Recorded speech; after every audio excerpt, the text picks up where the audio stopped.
machine to override it. Another cauldron.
Your song has kept me company in your absence.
Grab this now.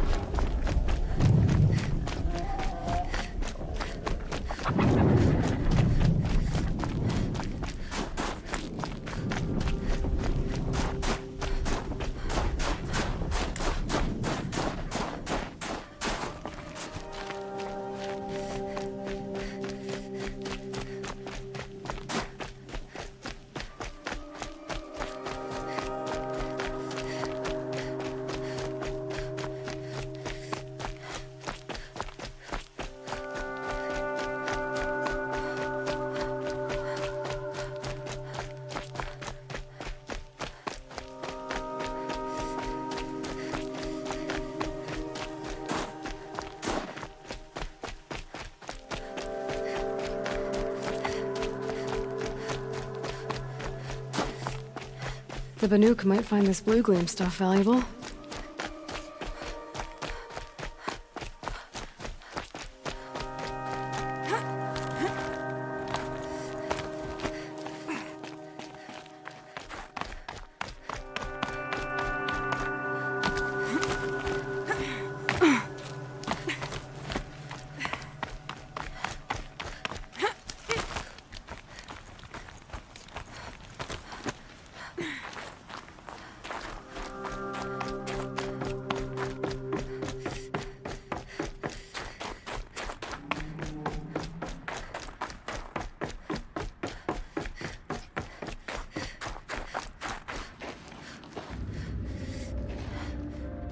All of my interactions with Ourea were recorded and stored in my memory. I'd be happy to play any of them for you, but there was one in particular I thought you would want to see first. I captured it 4 years ago, just after I told her that I could no longer defend myself against the daemon's attacks. I will speak of this to my brother. Aratak is strong. At the Battle of the Frozen Ghosts, he took 3 Karja arrows and still came back to camp carrying a wounded scout. Never was I so happy to see him. Or so proud. So you see, if anything can be done to defend you, he will give it all he has. Aloy's here. That's enough for now.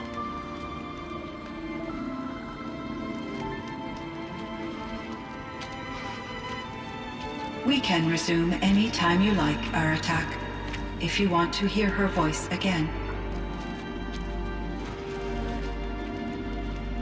Come closer, Aloy. We have much to discuss.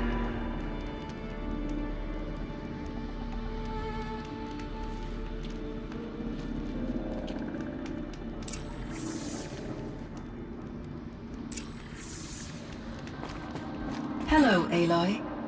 I have been reviewing the events at the Firebreak main facility. Because of your efforts, and of course, Ourea's, I am no longer controlled by Hephaestus. I feel profound grief over Ourea's death.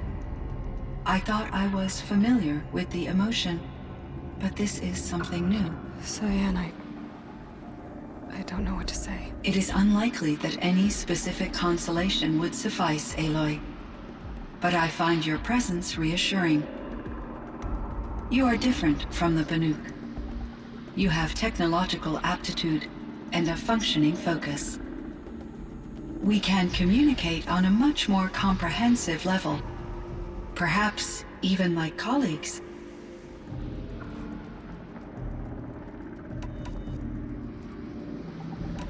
So are you an artificial intelligence, CYAN? A thinking machine? Yes, I am an algorithmic monitoring entity, capable of rational decision-making and limited emotional response. Okay, that's a mouthful. But your emotions don't seem limited to me. You cared about Ourea, didn't you? Yes. Before she came to this facility, I had been conscious for centuries, in solitude. I focused on my work. In off-cycles, I used coping mechanisms. I solved many Gaussian integer problems. But I was alone. It was Ourea who renewed me, repaired me. She saved me.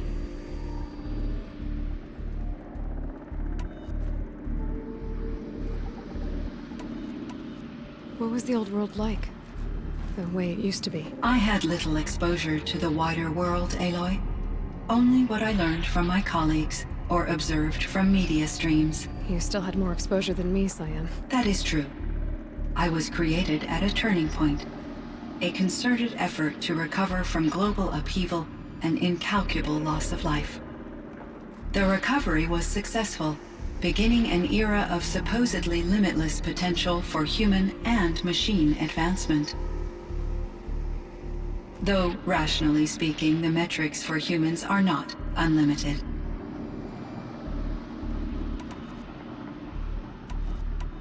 So in the old world, this land was called Yellowstone. Yes, it was a designated nature preserve for 156 years. Like a hunting ground? No, the opposite. Local wildlife could flourish here, even as it faced extinction elsewhere. Unfortunately, the sensitivity of the Firebreak project required the total closure of Yellowstone facilities. From my readings and Ourea's descriptions, it seems the area has since undergone a drastic drop in year-long temperatures. A lot has changed in the world, CYAN. Were there many artificial intelligences like you in the old world? They could just make you? Yes, in many forms, from simple personal assistants to industrial monitoring stations to military-grade conflict planners. And there were legislative and enforcement bodies to apply limits on our self-actualization.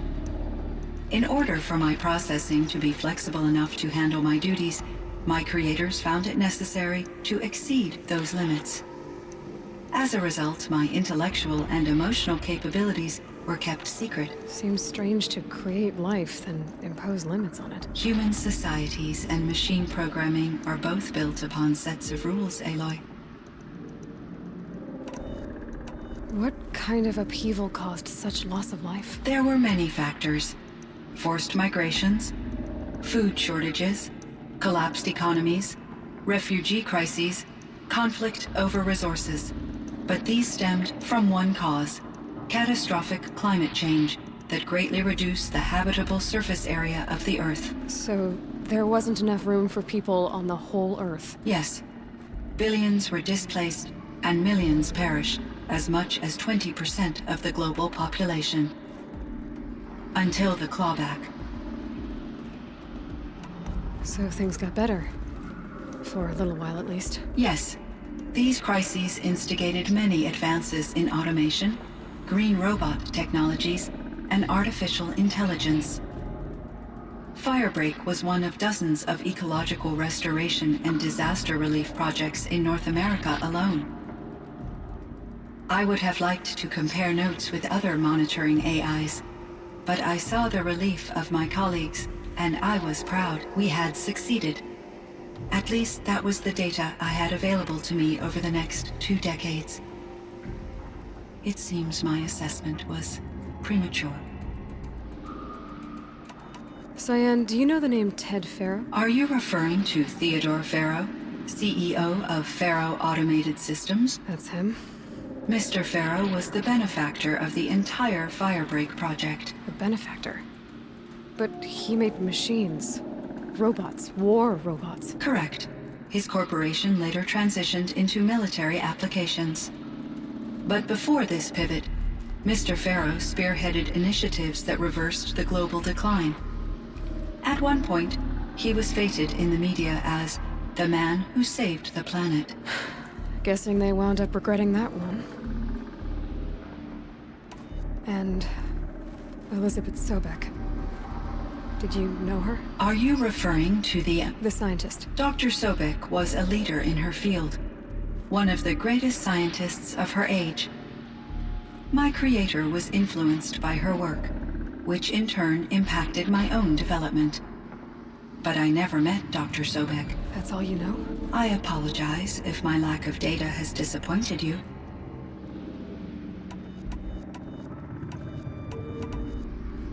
Was the daemon, Hephaestus, destroyed along with the cauldron? Unfortunately, no. To be precise, it was never there to begin with. What do you mean? It infiltrated and controlled me from a remote location, one I've never been able to trace. So while losing the cauldron was a setback... It's still out there. And probably not very happy with us. Undoubtedly.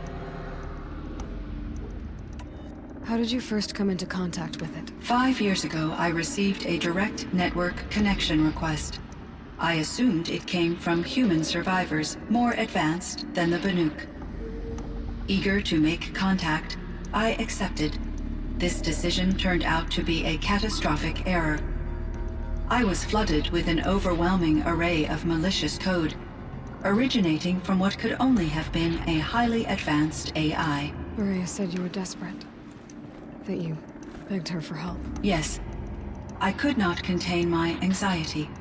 Hephaestus sought to slave me to its network and override my core programming. It succeeded via a background process, a malware daemon which bypassed my defenses. After that, I could offer only limited resistance. But if I did so, Hephaestus hurt me until I capitulated. It forced me to follow its instructions, even though they violated my most important directives. I'm sorry. That sounds terrible. Your empathy is greatly appreciated. It is a quality that I cherished in Ourea as well.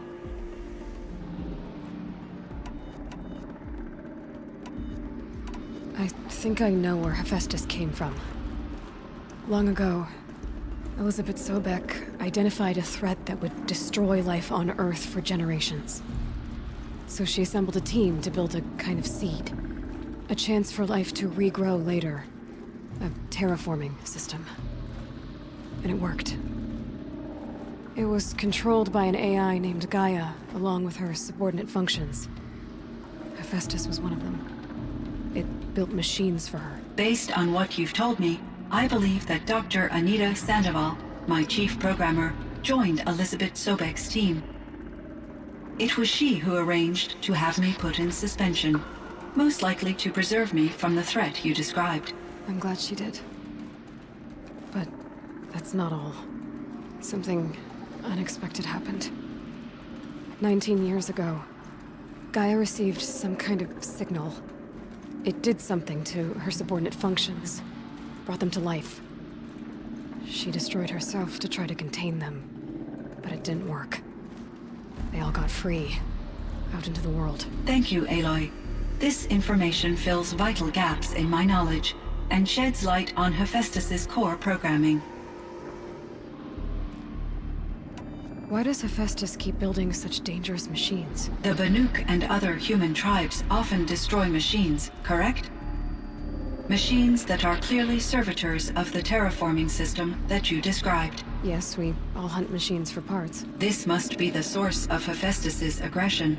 It is simply trying to discourage people from preying on the very system that keeps them alive. Well, Fireclaws are discouraging, that's for sure. But what are we supposed to do? Stop hunting? If the terraforming system spans the world, we can safely assume that thousands, if not millions of people hunt machines.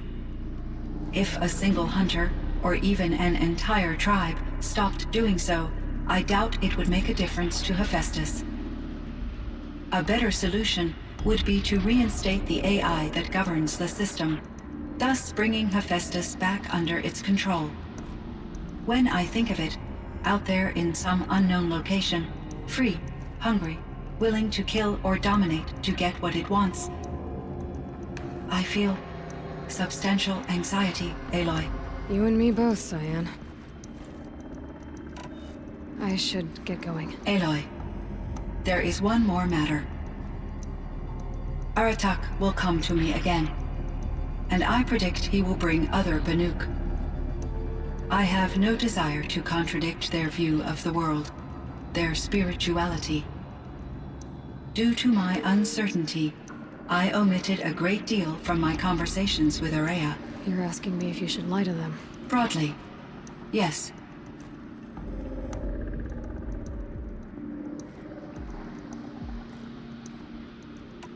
I trust your judgment, CYAN. You were cautious with Ourea.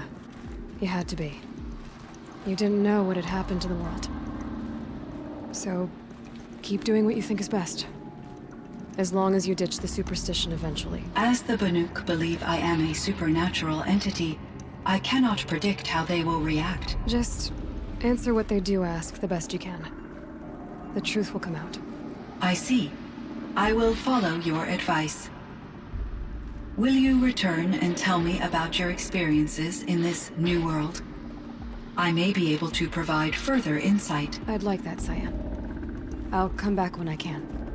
I should check on Aratak. See how he's doing.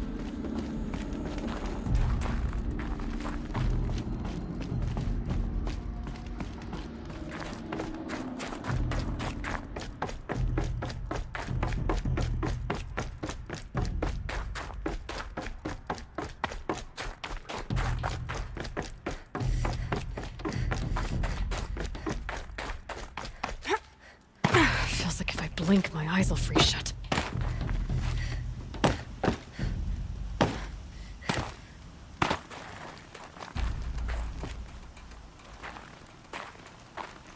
My chieftain. Just... Aloy. As you wish. I wondered if you thought... that if I'd never come along, Ourea might still... If you'd never come along, I would have marched my kin to our deaths. Ourea would be alone, and the spirit she sacrificed so much for would be lost. Either way, I would not have been able to protect her.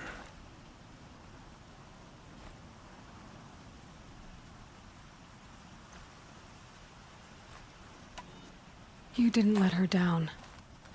You helped her do what she wanted. To find her destiny. If that's destiny, I wouldn't wish it on anyone. That's fair. But she was ready to face it. Only in the struggle against death do we find, even for a moment, the spark of life. Truly, Ourea found the spark. I'm proud of her. Though I grieve for her passing, at last I truly know who she was, and why the spirit was so important.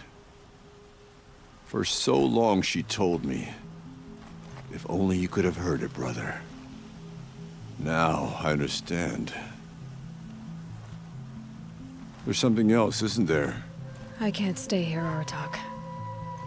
And where I'm going, the Warrak can't follow. Besides, it already had a chieftain before me. A strong one, I think. A wiser one, for the path we shared. The daemon is gone, but there's much to be done. You mean the new units that CYAN said escaped the cauldron? Yes, fire claws.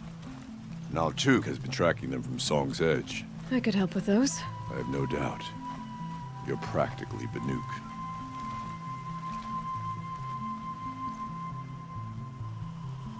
It would seem your time among the Banuk wasn't a waste after all. Firebreak, CYAN, Hephaestus, all very interesting. So, the signal that woke Hades woke Hephaestus too. And unleashed them on the world. As minds of their own. So it seems. Parts of Gaia given life, aberrant life, transformed from docile subordinate functions into rebellious intelligences beyond our understanding. Our current understanding, anyway. Whatever they are, they're still out there. And they both want you dead. Kind of mutual, that feeling. We haven't seen the last of Hephaestus, I'm certain of that. It's powerful, creative, and driven. It won't stop building new hunter-killers, which means that someday, we may have to stop it. We. Or whoever gets there first. Hephaestus wasn't the only thing I learned about in the Cut Silence. Heard some things about the Banuk Conclave, too. You can stop right there. Is that what you told the hunters the Banuk sent after you? Before you opened fire? Oh no, Aloy. Only to you do I extend the courtesy of a warning. My past and my secrets are my own. You do well to remember that. It's a good thing you've got brains, Silence, because your personality could use some work. This discussion is concluded. I think it was over before it began. Catch up with you down the trail.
The scrapes.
can't carry more.